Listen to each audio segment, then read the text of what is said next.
Welcome, ladies and gentlemen. Let us start by looking at this. This is a Ukrainian military cemetery. As you can see, countless soldiers have died, and countless more are dying. There is an estimated average of around 1,000 Ukrainian soldiers are dying every single day at the front line. And this is without counting the civilians that get caught in the crossfire. This is very sad to see, and you wonder what logic the conflict has taken now, because it looks like it can only end with the entire Ukraine territory covered with such flags of dead people. Meanwhile, NATO is really good at their strategy of playing victim. In fact, the entire Europe, Western Europe, is playing victim in this conflict. So recently, NATO shot themselves in the foot when their Secretary General, Mr. Jens Stoltenberg, unwittingly revealed all the military support that NATO has been providing to Ukraine, not just since last year, but since 2014. This is almost a decade now. They have been sending weapons into Ukraine. Let's listen. First, we agreed to step up support for Ukraine. As you know, NATO allies provide unprecedented level of military support to Ukraine. Actually, NATO allies and NATO have been there since 2014, trained, equipped, and supported the Ukrainian armed forces. But of course, since the invasion in February, allies have stepped up significantly, and we also agreed a comprehensive assistance package. At the same time, stating that NATO is not part of the war. We support Ukraine, a highly valued ally, but NATO would not be directly involved in the fighting on the ground in Ukraine. So notice that they have been fueling this conflict since 2014.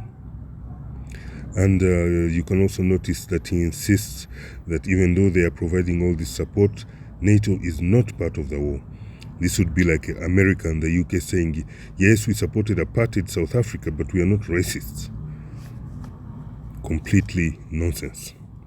So, with the Secretary General revealing this, let's take now a good look at what that military assistance has been doing in Ukraine. What has that assistance been used for in Ukraine for the past decade? So here is a 2015 CNN report. I repeat, this is from 2015 in eastern Ukraine. Petro Poroshenko will have a hard time winning back hearts and minds in this city. As the people of Donetsk sweep up the debris of their homes and livelihoods, they are hardened against a president they say is killing his own people. We are Ukrainian, but they kill us, this man says. So we probably need our own country. But people in Kiev, they are not brothers for us. The shells hit these homes days ago, but the tears are still fresh. 27-го, 28-го, 29-го очень сильно. Фактично мы живем под подвалом. We live on the ground. It was so hard for 2 weeks, especially for 27, 28, 29th. But only today it's quiet. See what was happening already by then. Извините, я пойду. Sorry, I need to go. 2 people were killed outside this block of flats last Wednesday. One of them was a 50-year-old woman, the other a 34-year-old woman. Her husband, who won't talk to us, he says he's in shock, managed to make it down to the cellar with their little child, but she just didn't have the time. And this is a story that repeats itself over and over in dozens of apartment blocks, with civilians being killed by the constant shelling around Donetsk. So it is clear that all this time NATO has been knowingly supporting the killing of civilians in eastern Ukraine, and nobody did anything to stop this massacre. Not even the United Nations, the US, or even any EU or NATO ally. On the contrary, they aided and abetted the continued killing of the Russian-speaking civilians who are the predominant community living in eastern Ukraine.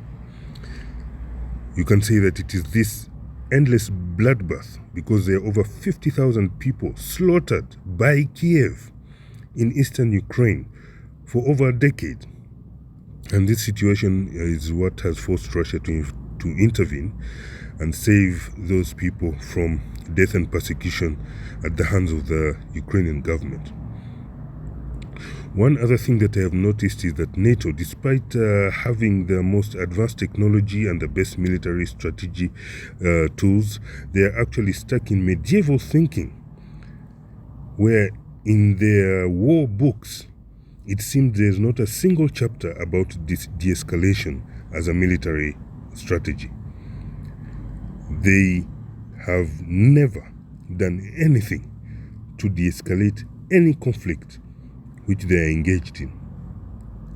They go all the way and usually end up running away. There is no endgame plan, exit strategy. In all the conflicts that they have been in, they have just been going away in dishonor. Whether it was in Yugoslavia, whether it was in Iraq, Libya, or wherever, Afghanistan recently. So it seems something is lacking. And it is more of an ideological or strategic thinking that is lacking in whatever they do. There is not a single chapter in their books about de-escalation as a strategy and as a policy that can be implemented to achieve their goals. They think in terms of keeping grudges and throwing political tantrums, and this has led them to take counterproductive decisions that are crippling their own economies and hurting their own people. And now the world has seen, for example, recently members of the Austrian parliament joining a growing bandwagon of people who are refusing to be coerced into another forever war. So these Austrian parliamentarians walked out, and they walked out just as Ukraine's president was addressing their parliament via Zoom online. So the protesting MPs were demanding simply two things. The first one is peace, that peace must be given a chance, that steps must be taken to start bringing peace so that these people do not die. But also, they are demanding, in a more political sense, the right to remain neutral. All this coercion and arm twisting and the threat of sanctions and this left, right, and center, this coercion cannot continue. You cannot start interfering with people's free choice, free will.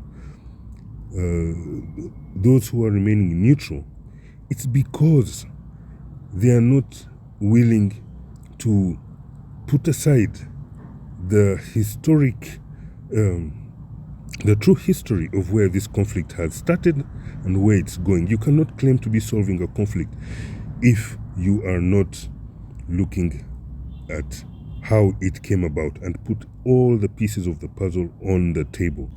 So let me conclude by saying that after watching all that we have just seen here in regards to the historic context of this war and how NATO has been inciting and fueling the conflict all along, we have to ask ourselves now, where is NATO's evidence that Putin's invasion of Ukraine was unprovoked?